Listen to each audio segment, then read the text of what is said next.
Hey, it's Jack Milligan, Editor-at-Large at Bank Director. We just finished up day one of the Acquire to Be Acquired conference, and we're in the main area here where all the exhibits are set up, and we're getting ready to have the reception inside. This is a very special year for Acquire to Be Acquired because it's our 30th anniversary. And I've gone to many of them beginning in 1989, and it's amazing how many changes have occurred in the industry over that period of time. In 1994, there were about 10,500 banks. Today, there are about 4,600. And that's all because of consolidation, and it's probably not an accident that in 1994, Congress also passed the Interstate Banking Bill, which opened up the entire country to acquisitions. Another big change we see is the fact that the industry is much more concentrated. Banks, the top 25 banks in the country control about 64% of the deposit market.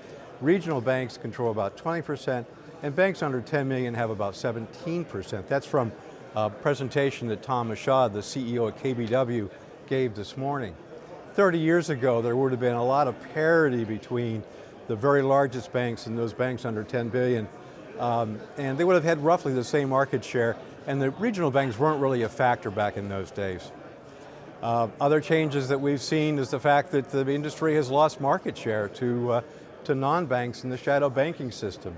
Mashad also showed some data that showed that non-banks have the leading market share in commercial loans, consumer credit, residential mortgage, and commercial real estate. So not only has the industry shrunk and become more concentrated, but it's also lost some market share.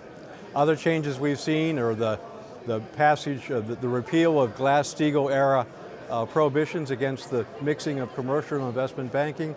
We had the 2008 subprime mortgage crisis, and then of course technology. It began with the internet, and then it moved to the mobile phone, the introduction of the iPhone in 2007, the digitalization of the customer relationship between banks and consumers.